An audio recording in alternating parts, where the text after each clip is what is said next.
para melhor refletirmos. Obrigada. Muito boa tarde a todos. Hoje nós temos bastante coisa para falar sobre Jesus, inclusive, porque o tema hoje proposto pela casa está no Evangelho segundo o Espiritismo, capítulo 19, os itens 6 e 7. E esse capítulo, capítulo 19, tem como título A Fé Transporta Montanhas, uma afirmação de Jesus. E Jesus foi essa testemunha, né? Como o Edson falou, a sua vida foi toda de testemunhos, todo de coerência entre o que ele falava e o que ele fazia, que é uma das nossas dificuldades, ainda temos essa luta íntima, mas um testemunho de fé. E o texto de hoje fala sobre a fé religiosa, que é a condição para uma fé inabalável. Alguém aqui tem fé inabalável? É porque eu não tenho, né? Eu estou nessa luta. Mas Jesus tinha, porque ele realmente tinha essa fé inabalável, que é a fé da confiança, é a fé da certeza, é a fé da entrega. Ele se entregou o tempo todo na coerência daquela comunhão que ele dizia, né? Eu e o Pai somos um só, porque ele se conectava exatamente com a vontade do Pai e praticava. E uma outra coisa muito interessante sobre Jesus é sobre os momentos inúmeros das curas que ele fez, né? Quem conhece aqui a história vai poder me dizer. Quando Jesus fazia uma cura, e isso em todas elas é uma coisa marcante, em algum momento ele falou assim, puxa vida, Marilda, eu te curei. Pô, beleza, que ótimo, né? Eu sou um cara incrível, eu sou um homem bom. Não. A quem ele atribuía a cura dele? O que ele dizia sempre? A sua fé te curou. Exatamente. Então ele sempre colocava a fé, né, no homem como o princípio da possibilidade da cura. Ele sempre dizia isso. A sua fé te curou. E por que ele repetiu tanto? Por que isso está tão presente nas histórias de Jesus? Deve ter um ensinamento para a gente pensar.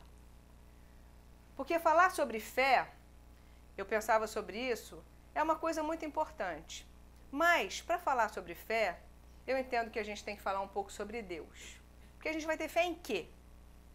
Né? É difícil da gente ter fé. Então a gente tem que pensar sobre a ideia de Deus. E Kardec vem trazendo isso de uma forma muito didática no Evangelho segundo o Espiritismo, como também no Livro dos Espíritos. Tem um depoimento que eu peguei há um tempo atrás na internet, de um jovem de 17 anos, que me impactou bastante, eu vou ler para vocês. Ele disse o seguinte, um jovem de 17 anos, para mim, Deus foi desde um juiz pronto a castigar a menor falta para com ele, a uma espécie de tábua de salvação, onde eu me apoiava nos meus temores quase infantis. Tudo isso, porém, não resistiu ao tempo, e agora sou do tipo que pouco se importa com religião. Para mim, a crença em Deus apenas se traduz numa vaga fé, num ser superior, frio e impessoal. E quando a gente lê isso, pelo menos eu fico bastante impactada e penso, Deus é uma urgência. Pensar sobre Deus, falar sobre Deus, é uma urgência mundial, né, que vai muito além das nossas fronteiras. Mas essa fé em Deus, que é uma coisa abstrata, que a gente não é palpável, né, não é tangível, a gente não vê Deus, ela não é fácil. E esse capítulo, então, a fé transporta montanhas. Será possível isso? Né? Será que a fé pode transportar uma montanha? Porque ele diz lá para os discípulos, se você disser para essa montanha, com fé, sai daqui, vai para lá, ela vai. Será que isso é possível? O que ele queria dizer com isso? Né? Então a gente vai pensar sobre o que são as nossas montanhas, que a fé pode deslocar de um lado para o outro. Mas guarda essa informação para mais adiante. Então esse é o capítulo 19. E esses são os itens 6 e 7 que a gente vai estudar sobre essa construção da fé inabalável. Kardec vai perguntando aos espíritos e vai né, nos trazendo os tipos de fé. Então, acompanha aqui comigo. Temos a fé cega, temos uma fé que ele diz que é possível de ser construída, que é aquele, eu não tenho fé, mas eu realmente quero ter. Ele fala que é possível. E tem essa fé raciocinada, essa fé lúcida, que quem frequenta a casa aqui já deve ter ouvido falar muitas vezes. A fé cega é uma fé que não contesta nada. Ela acredita que é porque Deus quis e que não tem explicação. E essa fé, ela, com o tempo, a tendência dela é desmoronar. Porque uma fé que se baseia em erros, ela não se sustenta.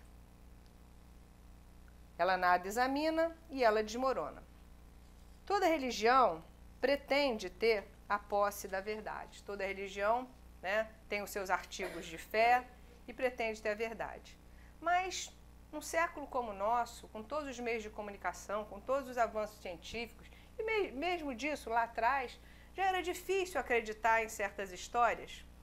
Como, por exemplo, eu vou contestar aqui, isso não é uma colocação puramente minha, está num livro que tem aqui na casa que se chama Que é Deus?, escrito por um médico, que é bem interessante, eu me apoiei também nos estudos dele.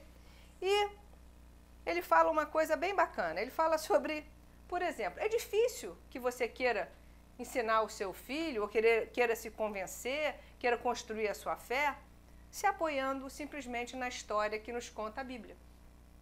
Né? O que tem lá na Bíblia? Vê se a gente vai conseguir convencer alguém desse Deus justo. Vamos lá. De acordo com a Bíblia, Deus fez o homem no 6º dia. Primeiro ele fez os animais, depois ele fez as plantas, criados apenas, tem um destaque na palavra apenas, para alimentar e servir o elemento humano. Usando argila, Deus moldou lá um boneco e deu um sopro nas suas narinas, um sopro de vida, e assim surgiu quem? Adão.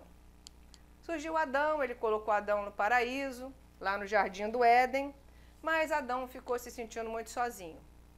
E aí o que Deus fez, que não previa isso? Tirou uma costela de Adão, né, já é o primeiro problema que tivemos, uma carne de segunda, né? Puxou lá uma costela e fez Eva. É isso mesmo. Olha a complicação que isso tem até hoje. Fez Eva. Eva não teve sopro de vida. Eva ficou ali do lado, né? Sem esse sopro de vida, já criada. Por que Deus não foi lá, pegou um bonequinho de argila e fez a Eva e deu-lhe um sopro de vida? Não. Mas tem uma simbologia nisso, né? Que não é para ser tratado como o que fizemos com esse tipo de alegoria. Então, Eva não tendo recebido esse sopro de vida, entendeu-se que Eva não tinha alma. E até hoje isso tem uma repercussão na nossa sociedade, vocês sabem muito bem qual. Essa interpretação durante muito tempo foi aceita. Acreditava-se nisso. Os antigos gregos consideravam que a mulher era um homem inacabado. Isso é sério. O nosso Código Civil de 1916 colocava a mulher em igualdade com os menores, surdos-mudos, silvícolas não adaptados. Por muito tempo, as mulheres precisaram de autorização para trabalhar fora de casa. Enquanto isso, estamos falando de 1916, na Constituição, a doutrina espírita sempre atual. Kardec, em 1857, lança o Livro dos Espíritos, onde já traz a informação de que encarnamos ora homem, ora mulher, né, de acordo com as nossas necessidades de evolução e que somos absolutamente iguais perante Deus. Mas essa interpretação do texto bíblico, né, ao pé da letra, sem compreender que isso tudo eram símbolos, alegorias, né, que essa brincadeira que eu fiz aqui com a costela era para se ficar claro que a mulher deveria estar ao lado do homem e o homem ao lado da mulher, e não que ela deveria ser subjugada a ele. Tem desdobramentos muito bonitos nessas interpretações, mas a gente não tem tempo aqui para falar sobre isso. E uma das heranças que veio também desse Deus é a herança de um Deus antropomórfico, né? De um Deus homem. E como é que esse Deus homem iria controlar todo esse universo? E qual foi a consequência disso, assim, de uma maneira simples, né? Foi a descrença, o materialismo, né? O homem pensa sobre isso e fala, não, esse Deus, para mim, não dá, né? Eu não tenho a menor condição de acreditar nesse tipo de coisa. E o materialismo é uma coisa muito perigosa. O materialismo é algo que é nocivo à sociedade, que é nocivo ao homem. Porque se nós pensamos que só existe esse momento agora, eu só tenho essa vida, eu só vou ficar por aqui mesmo, né? Eu sou filho do acaso e o universo é todo um grande acaso, nós vamos ser o quê? Egoístas. Se eu entendo que uma pessoa que nasceu com uma deficiência física é filho de Deus e precisa de passar por aquela encarnação, que por mais que a minha vida seja difícil, eu não posso me matar, que só quem me deu a vida, que foi Ele, pode me tirar a vida, né? Pode me levar de volta para o plano espiritual, eu vou ter um tipo de olhar para uma pessoa que está sofrendo, ou que está deficiente, ou que está já, né, num momento terminal. Se eu não pensar nisso, o que eu vou fazer? Suicídio, aborto, eutanásia. Não importa. Os meus valores éticos e morais vão estar pautados na minha fé fraca, no meu egoísmo, que vai aumentando quanto mais eu me torno materialista. Aí vem aquela célebre frase que eu acho que vocês não conhecem, mas eu vou tentar. Farinha pouca, meu pirão primeiro, né? Igual a egoísmo, né? Então, para os meus, para mim, tudo. Para você, aí já é outra conversa, né? Você já não é tão importante. Eu, com certeza, sou uma filha preferida de Deus, né? Aquele que está ali na rua, certamente que não. É uma raça, uma sub-raça. Mas quando a gente chega na casa espírita e começa a entender a revelação que os espíritos nos trouxeram, e eu passo a estudar, a questionar, a pesquisar, eu busco conhecer, eu me reconheço um espírito imortal, numa fase transitória, as minhas escolhas tendem a serem diferentes, tendem a serem pautadas em outros valores. Aquelas pessoas que dizem assim, isso está lá nesse estudo também, puxa, mas eu queria tanto ter fé, mas eu não consigo, eu não tenho. E no item 6, Kardec fala que, eu vou até ler aqui, as pessoas falam, não desejamos nada melhor do que crer, mas não podemos. E os espíritos dizem lá, fazem isso com os lábios e não com o coração. Dizem isso, mas fecham os ouvidos. Né? Tem aquela coisa, eu queria tanto ter fé, né, traduzindo, mas o que você faz para isso?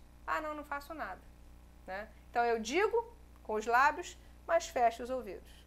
Então vem cá, vamos gastar um tempo aqui conversando sobre fé? Não tenho tempo. Né? Então, essa pessoa vai demorar um pouco mais, né, a construir a sua fé. Apesar de que existem essas questões que nós falamos, dessa falta de explicação, dessa falta de raciocínio que não ajuda muito em construir uma fé lúcida, uma fé inteligente, uma fé racional. Não estamos mais no século da fé baseada em dogmas. Essa fé cega não é mais para os tempos atuais. Né? Não é possível abdicar do raciocínio e do livre-arbítrio sem entender que isso já não é mais para esse século. Né? Nós já temos condição de discernir. Então, falando sobre essa resistência, né, é preciso convir que quase sempre é a maneira como se apresentam as coisas que dificulta também, principalmente as nossas crianças e os nossos jovens, de crescerem com uma fé mais robusta. Outras pessoas já têm uma fé assim incrível, né? A gente conhece pessoas que já vêm com aquela fé. E também o Evangelho nos fala que são pessoas que já têm conquistas em termos de fé que já vêm de outras encarnações. a pessoa já tem ali um contatozinho com um estímulo e ela já desenvolve aquela fé incrível que a gente persegue há anos. Como é que pode, né? Tem gente que tem aquela fé de verdade, dá até vergonha. E uma das pessoas que tinha uma grande fé, e aí é um outro aspecto que a gente vai trazer, falamos do aspecto religioso, vamos falar um pouco, um exemplo do meio científico. O grande físico matemático inglês, pai da física quântica, Isaac Newton, um homem que nasceu em 1642 e desencarnou em 1727. Já naquela época, um homem inteligente, brilhante, né, um gênio, ele tinha uma fé incrível. Ele tinha um hábito, inclusive, da época, que usava um chapéu, né? Toda vez que ele falava o nome de Deus, ele tirava o chapéu para poder falar o nome de Deus em reverência e em respeito ao Pai. E ele tem uma passagem muito interessante que eu trouxe para ilustrar essa questão da fé em Deus. Newton, no seu laboratório, dividia os seus estudos com outro grande físico, que era ateu. Mas eles conviviam respeitosamente ali no seu ambiente de trabalho. Certa vez, Newton fez uma caixa, mandou fazer uma caixa de vidro, onde ele colocou dentro toda uma engrenagem feita por um torneiro mecânico e fez todo o sistema solar ali dentro. E de uma forma muito precisa, com a ajuda desse especialista, ele colocou uma engrenagem embaixo, uma alavanca, que quando ele mexia, todos os planetas começavam a girar nas suas órbitas, nas devidas proporções do que seria a sua órbita. Uma coisa fantástica numa caixa de vidro. E ele deixou em cima de uma mesa e sentou numa poltrona num determinado momento para ler, quando seu amigo ateu chegou e ficou encantado com aquela caixa. Viu aquela engrenagem, como todo cientista curioso, foi lá e mexeu. Quando mexeu, começaram os planetas a se movimentarem ali. E ele, encantado, foi a Newton e falou: quem fez isso? E Newton reclama: o acaso. Ele fala: você, por favor, não deboche de mim, eu estou encantado e eu quero saber quem fez isso. Ele fala: meu amigo, se você, diante do original, acha que foi o acaso que fez, qual é a sua dificuldade em escutar que essa pequena réplica teria sido feita da mesma maneira? E quando nós olhamos a natureza, quando nós olhamos o universo, a solidariedade, né, que existe desde o micro até o macro, nós podemos pensar, né, aonde está Deus, se não em todas as obras da natureza. Mas Kardec, lá na pergunta 4 do Livro dos Espíritos, ele perguntou exatamente isso. Onde se encontra a prova da existência de Deus? E os Espíritos responderam: tudo o que não é obra do homem. Simples. Tudo que não foi você que fez, né, que está aí, como o Edson falou, na natureza, na beleza de você olhar o Rio de Janeiro, uma cidade, a Zona Sul, uma cidade, uma parte linda, que você olha e fala: olha que coisa linda a obra de Deus. E os Espíritos dizem: tudo o que não é obra do homem, a vossa razão responderá. E a doutrina espírita, ela enumera 3 fatores que nos ajudam a construir essa fé inabalável, essa fé raciocinada, que ela precisa ser lúcida, e ela precisa estar calçada em coisas que nos facilitem o raciocínio, o entendimento e a compreensão para a gente poder aceitar isso. Então, a primeira ideia de Deus no homem desde todas as épocas. É só estudar um pouco da história, a gente vê desde o homem primitivo, né? Desde muito tempo lá atrás, esse sentimento, desde o selvagem até o mais sábio dos homens, é uma coisa muito marcante. De onde viria esse sentimento se não houvesse alguma base? Procura-se Deus nos astros, nas religiões, num trono dourado. A gente já procurou Deus de tantas formas, né? Nas forças da natureza. Aonde é que está Deus? Aonde é que eu vou depositar a minha fé? Conta-se também a história de um filósofo sábio, um homem da cidade, que depois de muita perturbação, de muito desgosto com a humanidade, percebendo que a tecnologia e a modernidade deixavam o homem cada vez mais isolado, mais estressado, e mais distante de Deus, ele se dirige ao campo e fala assim, então é na natureza? Eu vou lá. E ele vai para o campo e lá está um simplório camponês, um homem do campo mesmo, né, num dia lindo de sol, lá com a enxada, cuidando da sua lavoura. E esse homem vem numa reta e vê aquele homem lá de chapéu, com seu cigarrinho de palha na boca, e ele diz, o senhor poderia me dizer onde é que está Deus? E esse homem, um caboclo, parou de capinar, levantou a aba do chapéu, olhou vagarosamente ao redor e respondeu, olha, meu senhor, onde está Deus? Eu não sei não, senhor. Mas será que o senhor poderia me dizer onde é que ele não está? E essa é a fé, essa é a relação, né, desse homem do campo com Deus. Então nós temos várias opções de nos ligarmos, de pensarmos, de nos aproximarmos desse Pai de amor. Outro fator importante nessa construção dessa fé é a gente pensar nessa lei de causa e efeito. Kardec enfatizava muito isso. Não há efeito inteligente sem uma causa inteligente. Quem não conhece, e quem conhece, né, já ouviu muitas vezes a história das mesas girantes. Quando Kardec, um homem de inteligência, né, louvável, um cientista, uma pessoa muito lúcida, escuta que tinham mesas respondendo perguntas. Ele demorou a ir lá ver isso, porque deve ter achado que isso era até uma brincadeira. Até que um dia foi.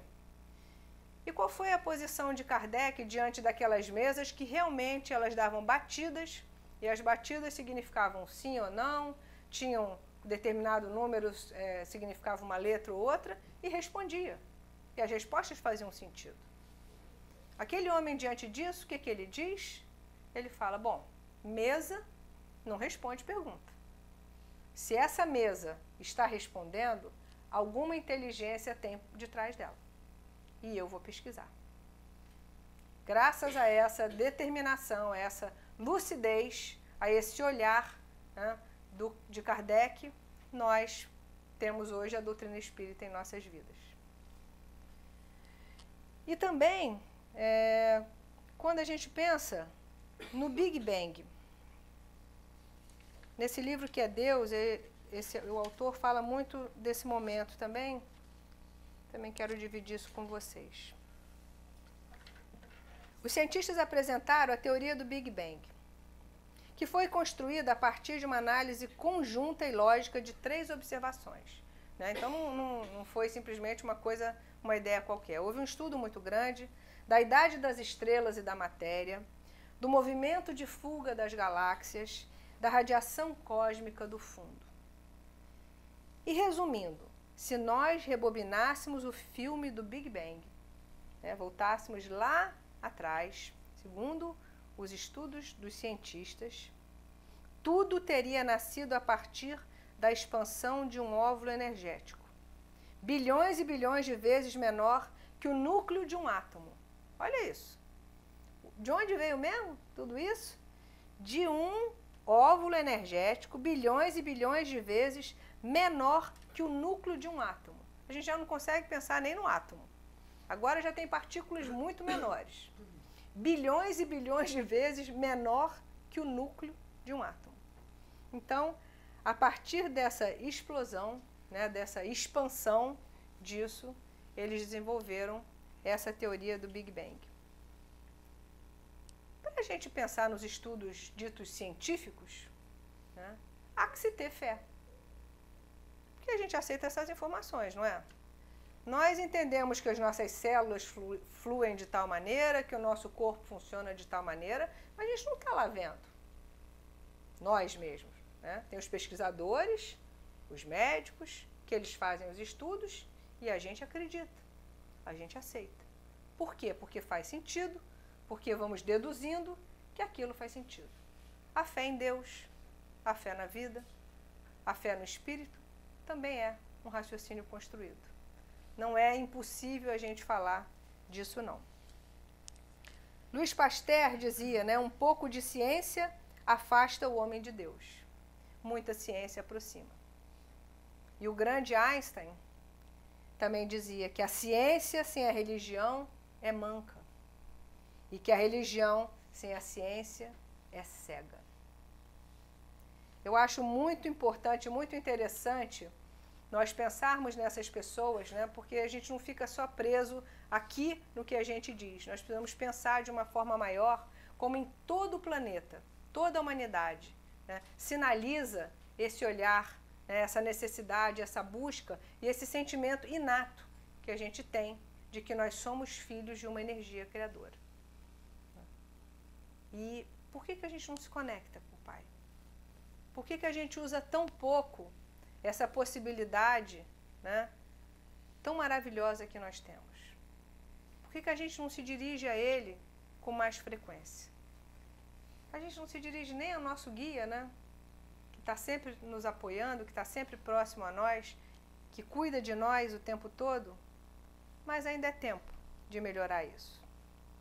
O outro fator importante nessa construção, que a doutrina espírita nos traz, é isso que também foi falado, a insuperável estrutura da natureza, na sua totalidade e nos seus mínimos detalhes. Quando nós pensamos na natureza, nós vamos lembrando, né, do que acontece com o nosso corpo. Nós temos, sei lá, acho que 95 mil, eu tenho até esse dado aqui, uma extensão enorme do que no nosso corpo nós temos de capilares, de vasos, de veias, né, no aparelho circulatório. Se nós espetamos nosso dedo no alfinete, né, imediatamente aquelas células vêm ali e elas se juntam e fazem um tampão para que o nosso sangue não fique se esvaindo. Então, quem é que faz isso, gente? Quem é que pode cuidar do nosso equilíbrio, da nossa vida, do nosso bem-estar, da nossa continuidade, senão Deus? De onde veio toda essa criação? Para pensar um pouco mais longe sobre Deus, nessa fé, tem um estudo científico também que chama, deve ter na internet isso, 7 razões pela qual um cientista crê em Deus.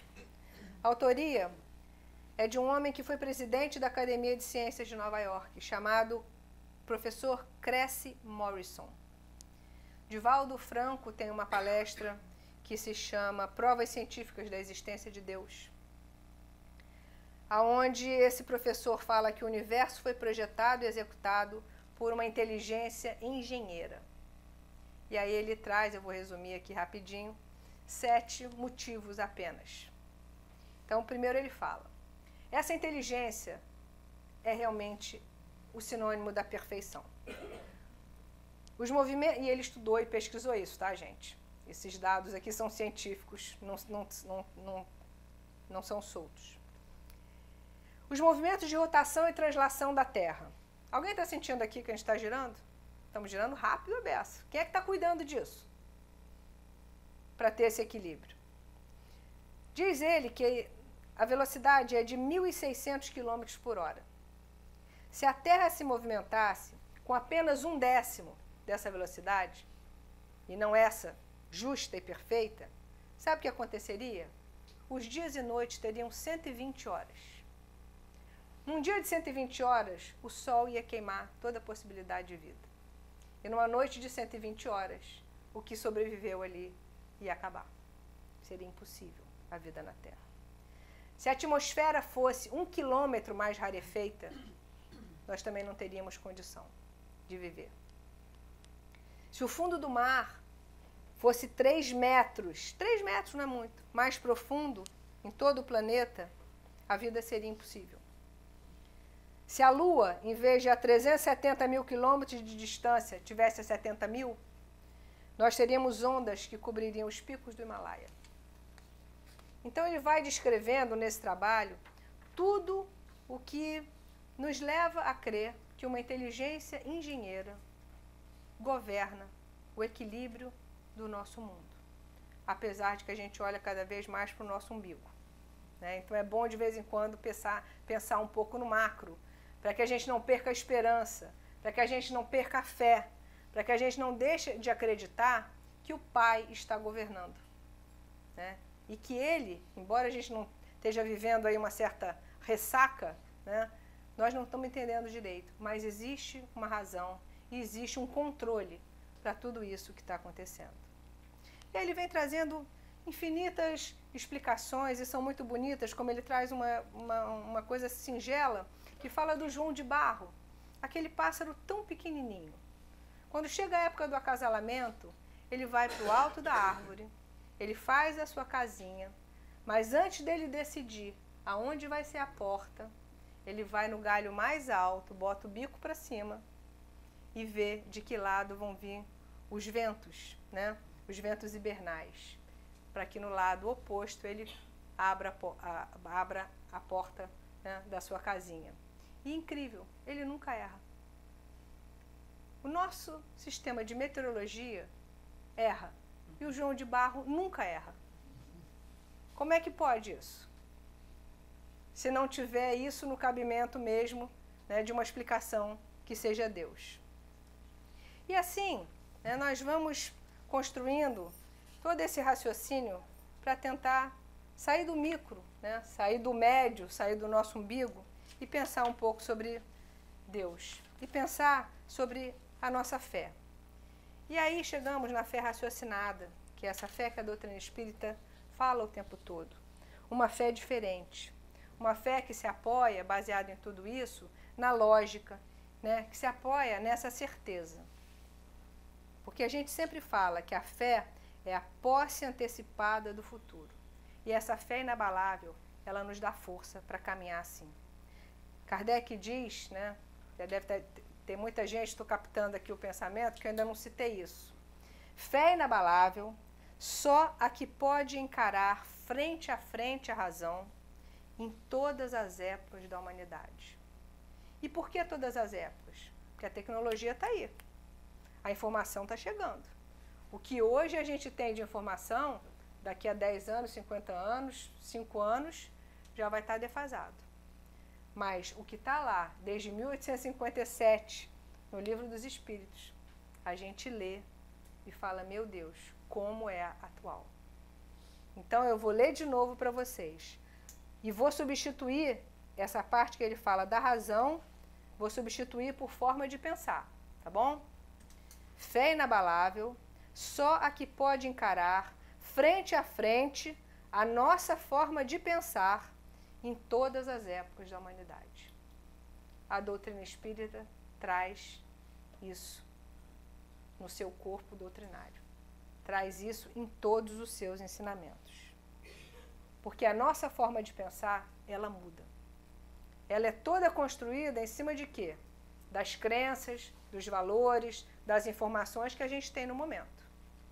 Se a gente busca novas informações, se isso passa pelo nosso raciocínio, se isso é aceito na nossa razão, nós podemos trazer para o nosso coração e agir daquela forma. Aí voltamos lá, nosso tempo está acabando, para aquilo que eu falei para vocês guardarem. A fé transporta montanhas? Quais são as nossas montanhas?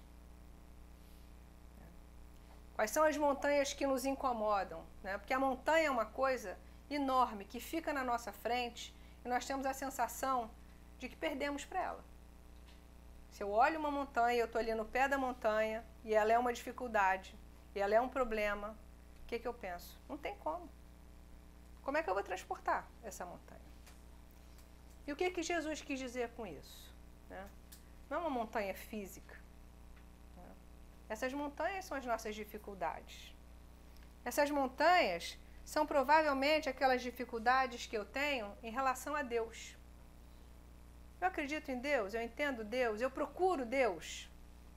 Eu acredito no amor de Deus por mim, mas se eu nem acredito nele, como é que eu vou achar que ele tem amor por mim? Eu tenho medo. Tenho medo de quem eu sou, tenho medo desse mundo que eu estou. Quais são as minhas montanhas em relação ao outro? Né? Eu aceito a justiça de Deus em relação ao outro? Eu acho que ele é tão filho de Deus quanto eu? Eu acho que quando a minha vida está difícil e a vida de alguém que eu considero mal está indo melhor que a minha, eu aceito que isso possa ter uma justiça de Deus aí que eu não estou entendendo? mas que ele é tão filho quanto eu? Qual é a minha montanha em relação a mim mesma? Eu acredito nas minhas possibilidades? Como é que está isso na nossa vida? Quantas montanhas a gente tem? Quantas a gente já quer resolver? O que a gente está fazendo para isso? Porque se eu me equilibro nas minhas dificuldades, se eu me relaciono melhor com as minhas montanhas, se eu compreendo as leis de Deus, que elas são justas e que elas são de amor, eu vou saber que, se algo acontece comigo, é porque eu tenho condição de lidar com isso. Vou entender que nada é maior do que as minhas forças, porque eu sou filha de Deus. E a lei de Deus sempre age em nosso benefício, mesmo quando a gente não gosta do que ele chama de benefício. Só fica na casa espírita, meus amigos, quem está aqui por algum motivo além do que a dor que nos trouxe. Quando a gente desperta para a nossa necessidade de progresso. Porque todos nós, a maioria, chega aqui com alguma dor. E mesmo estando aqui, a gente passa por dores também. Mas só fica quem fica por algum outro motivo, que não seja apenas curar aquela dor. E é preciso ter fé, e é preciso ter uma fé que nos leve a Deus. Porque se essa fé não nos aproxima de Deus, se ela não nos leva para Deus, ela não serve para nada nas horas difíceis. Ela serve, de repente, nas horas que os problemas não apertam. Mas nas horas difíceis, se ela não tiver aqui no nosso raciocínio, se não fizer sentido, a gente sucumbe, a gente se desequilibra, a gente se desespera. Então, falar de fé não é uma bobagem. Pensar sobre Deus, olhar para a natureza, pensar sobre o filósofo, sobre o homem do campo, né? Sobre o nosso corpo, sobre essa construção que precisa ser feita, talvez ela seja a coisa mais importante da nossa vida. Porque em algum momento nós vamos ter que nos entregar a isso. Vai chegar um momento em que o nosso corpo vai parar de funcionar. E aí, nesse dia, é o que a gente chama de morte. Né? E aí, o que vem no dia seguinte não vai ter importância para a gente. A gente vai faltar ao trabalho, né? Vai perder o emprego, vai faltar a semana toda, né? Os nossos problemas materiais vão desaparecer ali. E nessa hora só vai sobrar mesmo a nossa relação com Deus. Isso vai ser o que nós vamos levar. Então, que a nossa fé, ela seja uma fé construída, ela seja uma fé de obras, ela seja uma fé que nos sustente, não só nas horas de felicidade, mas principalmente nos momentos difíceis. E a maior definição de aproximação com Deus, de fé em Deus, é a de Jesus, né? Quando ele chegou naquela época da humanidade, muito pior do que agora. E ele se dirige e diz: Pai. Ele diz: Pai nosso que estás nos céus e também na terra, santificado seja o vosso nome, que seu nome seja santo, que seja feita a vossa vontade, entendendo que a sua vontade é soberanamente boa e justa. E ela é boa e justa na terra e nos céus. Muita paz a todos. Obrigada,